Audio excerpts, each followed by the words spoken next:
Okay, so we're back here. We're going to lay some foundational work here um, for asset protection, and that is the LLC, Limited Liability Company. And where that comes from is that for many, many years, for I would say probably 100 years, the corporations as we know them have been in existence, starting in the early 1900s. And then they grew in popularity, as you can imagine. It wasn't until the late 80s, early 90s that we started to see more LLCs or limited liability companies come into play. And the reason that we did that is that corporate compliance was so strict. Um, there's a concept that's called piercing the corporate veil. And some of you may have heard that before, may be familiar, but basically that concept comes from the fact that a corporation or the attempt of a corporation is to put a veil around the shareholders so they will not lose their assets based on a claim from something against the corporation. But in order to keep that protection intact, the corporation had to comply with all the formalities of keeping a corporation solid. And when I say that, there's a lot of compliance involved. You have to take annual meetings. There has to be a quorum, meaning a majority of the partners or shareholders. You have to have minutes of meetings, meaning you have to have someone who take notes and keep those records of what happened and what transpired during the meeting. Of course, you have to recertify every year. You have to keep books. You may have to have a seal. All of these different things, not even to mention keeping assets separate, not commingling your personal assets. Assets can be equipment, it can be money, it could be supplies. If you ever share that stuff with anything other than what that corporation's purpose for existing is, then you've done what we call commingling. And if you ever fall out of compliance, if you ever commingle, then that gives a litigating attorney the sort of the chink in the armor in order to pierce that corporate veil, meaning take away that protection that you've built so hard to keep. They'll basically take it away, and then all the assets that are unveiled would be vulnerable to the attack. So we needed, that's a good idea to have that protection, but it's too hard to stay compliant. So the limited liability company says, look, we can give you the same protections of a corporation, but limit the compliance requirement of a corporation. And so that's what we do when we start an LLC. We say, hey, I want to operate like a big corporation. I just don't want all the complexities. You don't want to have to hire a compliance attorney. You don't want to have to hire, you don't have to run a compliance department. I remember when I was in the financial business, when I was an advisor, we had a compliance department. Like we had a whole department dedicated to keeping the company compliant. And so most of us, of course, that was with, a name brand like Fidelity Investments. Most of us don't have their budget to put together a team of attorneys to make sure the company stays compliant. And so we do that with an LLC without all the complexities. So an LLC is really easy. Friendly compliance versus corporation compliance. The friendly compliance is that you don't have to do all of that. You will have to keep assets separately. So if we're running let's say a tree removal service, and we have a team of guys who go out, cut down trees, haul those trees across town to some lumber company or something where they cut them up and make wood, who knows. But anyway, we only want to protect that business from any other business we have. We want to protect our personal assets from anything that happens within that particular business. And so in order to stay compliant, we need to recertify every year. We need to make sure that we keep cash and assets separate from our other businesses, from our personal property. And so being compliant in an LLC is much easier. Recertify every year. If you want to hire someone or bring in a new partner, make sure you make note of that and put it in your log. If you're going to invest in a huge capital expenditure to bring on new equipment, to buy new property, to buy new vehicles, then you want to make sure you log that in your minutes of meetings.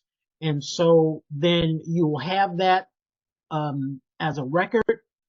If you ever want to restructure, bring in a new partner, dissolve and get a new one, all of that stuff needs to be documented. And so if you can document that stuff, you are in compliance. You don't have to have a quorum, meaning a majority of your partners. That's not necessary. You don't have to have seals on everything. That's not necessary.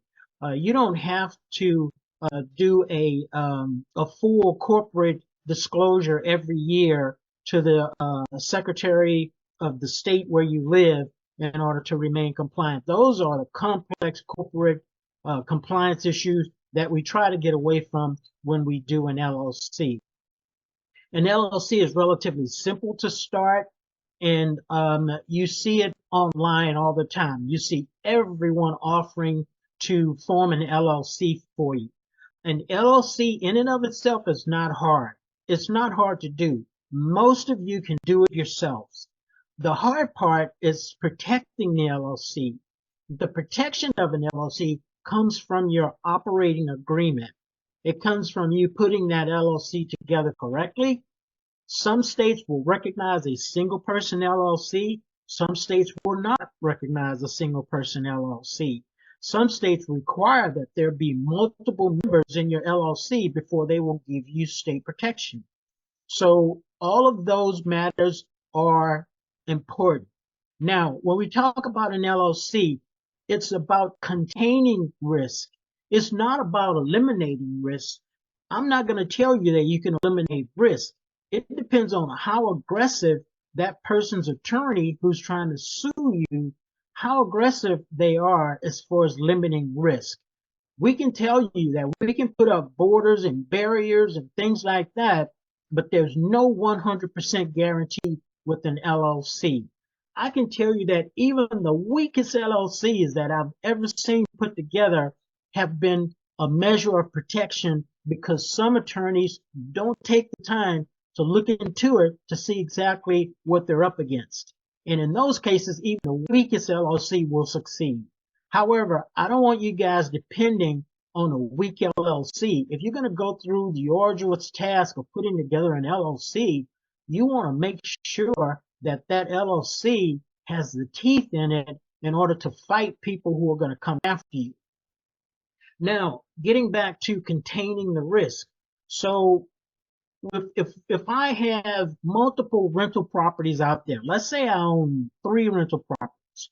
I have a couple of 2 families, and then I have an apartment building with, say, 10 units. So I have each property in its own LLC, LLC A, LLC B, LLC C. So LLC A has a 2-family. And I had that 2-family renovated last year, and we started running behind. So one of my general contractors hired his nephew to do the electrical. This is just a scenario, guys. This is not true. I'm trying to paint a picture of how liability can come up. So that LLC A had a fire as a result of faulty electrical. And so we had a person badly burned. Again, this is just a test scenario. This is not true. A person was badly burned and sued LLC A. Now, the fact that we had separate LLCs, that contains that lawsuit to whatever LLC holds. At this point, the LLC A will hold the property itself. The deed is deeded to LLC A.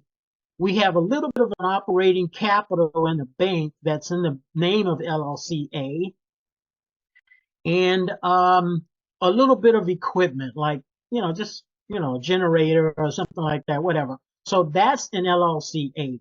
That's the only thing that I stand to lose in this lawsuit.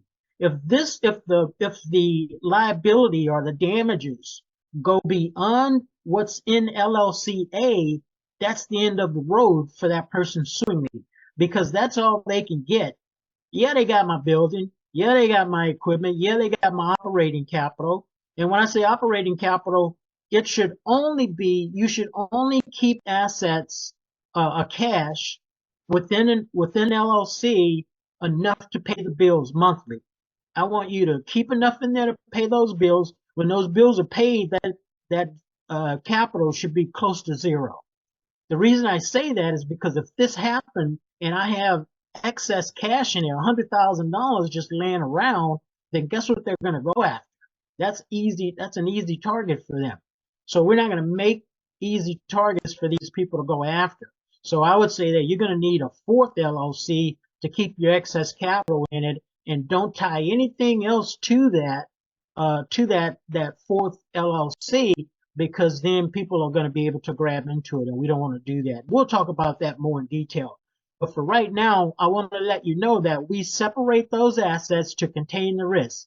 So that risk was contained in LLC A, and those litigants were not able to reach over into my personal assets. They were not able to reach over into asset LLC B or LLC C. So it's not about not being sued at all. It's about containing that loss to one entity. In this particular scenario, just make-believe scenario, it was contained to LLC A. And with that, that should give you some good background.